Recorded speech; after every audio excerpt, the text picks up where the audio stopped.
BBC বাংলার সান্ধ্য অধিবেশন প্রবাহতে আপনাদের স্বাগত। আজ আপনাদের সাথে লন্ডন স্টুডিও থেকে আছি মানসী বড়ুয়া।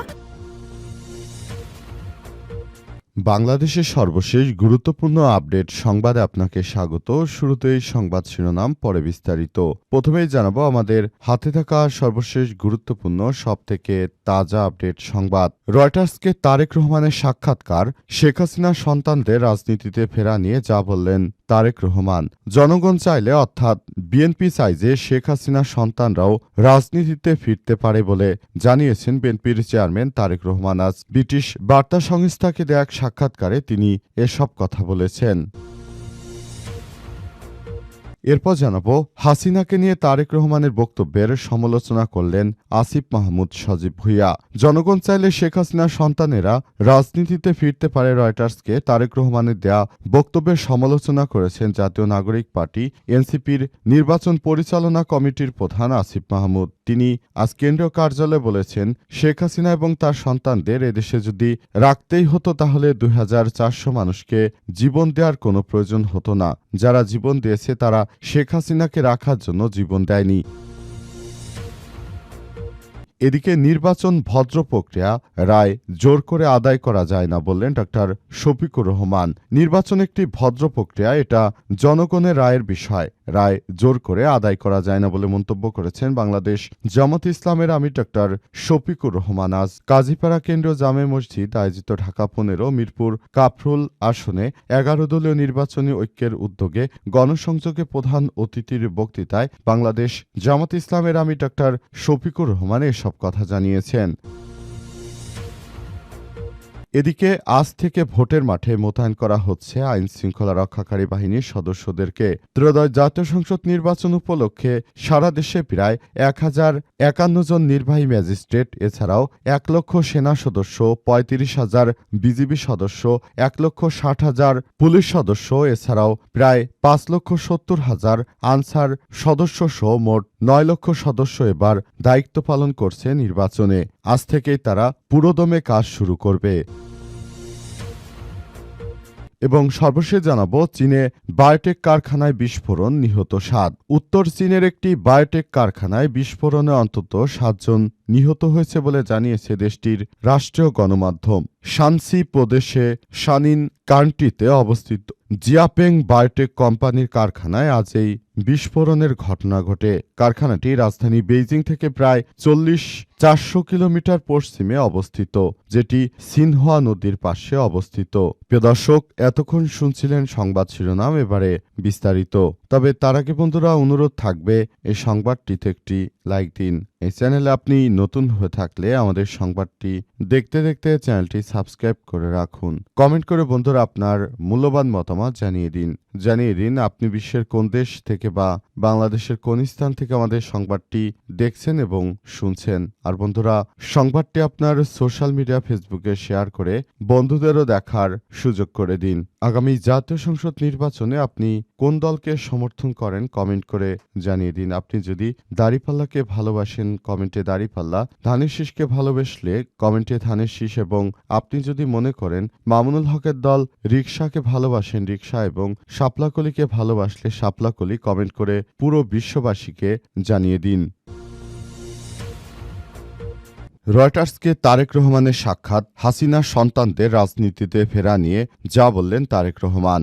জনগণ চাইলে শেখ হাসিনার সন্তানেরা অর্থাৎ বিএনপি চায় যে রাজনীতিতে ফিরতে পারবে বলে জানিয়েছেন বিএনপির চেয়ারম্যান তারেক রহমান। আজ শুক্রবার ব্রিটিশ বার্তা সংস্থাকে দেয়া এক সাক্ষাৎকারে তিনি এসব কথা বলেছেন। শেখ হাসিনার সন্তানেরা বিদেশ থেকে ফিরে এসে রাজনীতিতে যুক্ত হতে পারবেন কিনা এই প্রশ্নের জবাবে তারেক রহমান বলেন, যদি কাউকে মানুষ গ্রহণ করে, যদি মানুষ তাদের স্বাগত জানায়, তাহলে যে কারো রাজনীতি করার অধিকার রয়েছে বাংলাদেশে।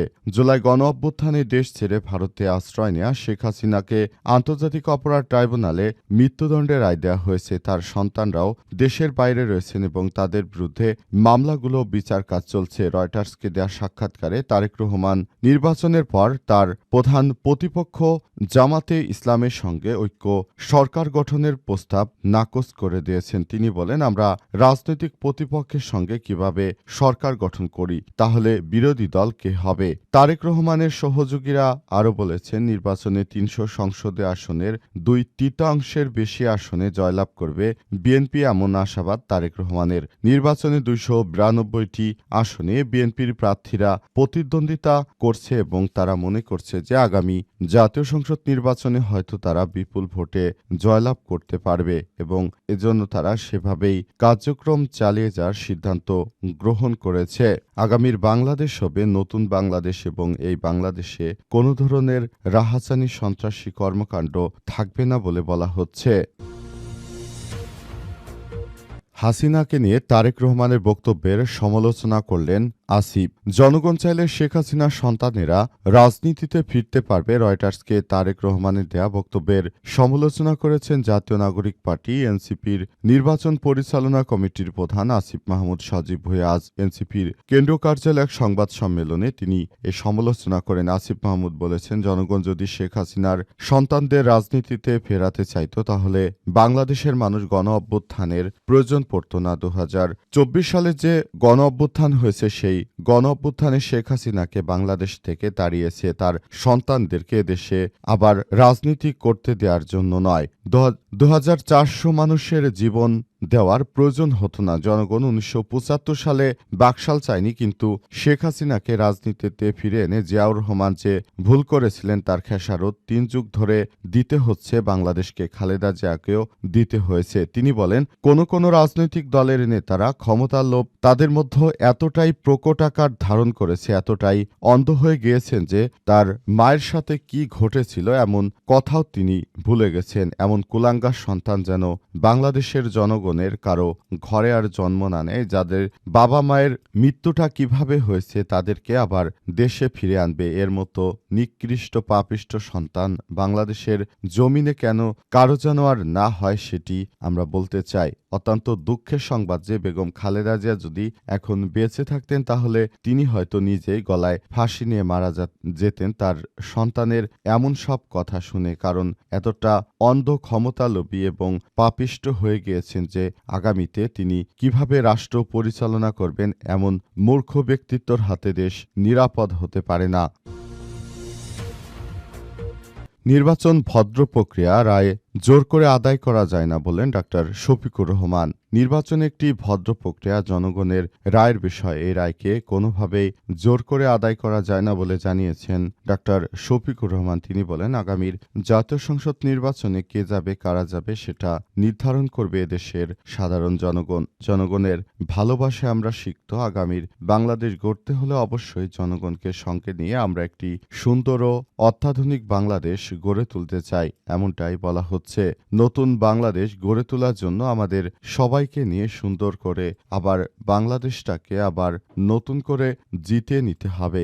অন্তর্বর্তীকালীন সরকারের প্রধান উপদেষ্টা প্রফেসর ডক্টর মোহাম্মদ ইউনূসের সরকার যে নতুন বাংলাদেশ গড়ে তুলতে চান, সেই বাংলাদেশটাকে সুন্দরভাবে গড়ে তোলার মধ্য দিয়ে আমরা পুরো দেশটাকে সুন্দরভাবে আগামীর ভবিষ্যতের দিকে নিয়ে যেতে চাই। আমরা চাই বাংলাদেশটা এমনভাবে সাজিয়ে গুছিয়ে গড়ে তুলতে যাতে করে আগামীতে দেশে কোনো দারিদ্রতা না থাকে, বেকারত্ব না থাকে, এমন সম্মানজনক কাজ আমরা সবার হাতে তুলে দিতে চাই বলে জানিয়েছেন বাংলাদেশ জামাত ইসলামের আমির ডাক্তার শফিকুর রহমান। তিনি বলেন, আমাদের হাতে বাংলাদেশ নিরাপদ এবং বাংলাদেশ নিরাপদ বলে দেশের এত জনগণ আমাদের অত্যন্ত দায়িত্বশীলভাবে আমাদেরকে কাজ করতে হবে।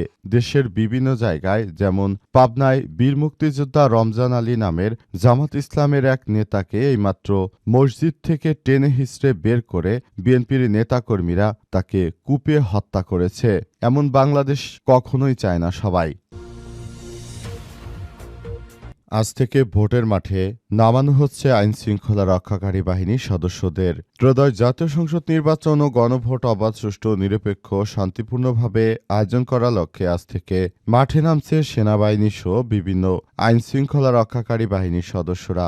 আজ ৮ই ফেব্রুয়ারি থেকে মাঠ পর্যায়ে আনসার বাহিনী মোতায়েন করা হবে। দায়িত্ব পালন শুরু করেছে ১০৫১ জন নির্বাহী ম্যাজিস্ট্রেট। এছাড়াও নির্বাচনের আগের দিন ১১ই ফেব্রুয়ারি সকালে ১,৬০,০০ 57,000 পুলিশ সদস্য মোতায়েন করা হবে। স্বরাষ্ট্র মন্ত্রণালয়ের জারি করা এক পরিপত্রে এই তথ্য নিশ্চিত করা হয়েছে। পরিপত্রে বলা হয়েছে, নির্বাচন সুষ্ঠু ও নিরপেক্ষভাবে সম্পন্ন করতে police, border guard of Bangladesh, BGB, Ansar ও গ্রাম প্রতিরক্ষা বাহিনী, ভিডিপি এবং কোস্টগার্ড মোতায়েন করা হবে। পাশাপাশি বেসামরিক প্রশাসনকে সহায়তায় ইন-এইড টু সিভিল ওয়ারের আওতায় সশস্ত্র বাহিনী অর্থাৎ 1 লক্ষ সেনা সদস্যদের মোতায়েন করা হবে। এবারের নির্বাচনে বিভিন্ন বাহিনীর মোট প্রায় 9 লাখ সদস্য দায়িত্ব পালন করবে। এর মধ্যে আনসার ও ভিডিপির প্রায় 5.5 লাখ সদস্য ভোট কেন্দ্রে মোতায়েন করা হবে। পুলিশের প্রায় 1.5 লাখ, সশস্ত্র বাহিনীর প্রায় 1 লক্ষ, বিজিবির প্রায় 35,000 সদস্য এই দায়িত্ব পালন করবে। পরিপত্রে আরও বলা হয়েছে যে নির্বাচন চলাকালীন আইন শৃঙ্খলা রক্ষায় সশস্ত্র বাহিনী, BGB, coastguard, RAB, police, armed police battalion বা APBn, Ansar battalion mobile striking force হিসেবে কাজ করবে। BGB, RAB, APBn, Ansar battalion জেলা, উপজেলা, থানায় ভিত্তিতে তারা দায়িত্ব পালন করবে এবং উপকূলীয় এলাকায় নৌবাহিনী ও কোস্টগার্ডের সদস্যরা, এছাড়াও ঢাকায় বিমান বাহিনীর সদস্যরা এবং র্যাবের সদস্যরা বিভিন্ন ঝুঁকিপূর্ণ অঞ্চলে দায়িত্ব পালন করবে।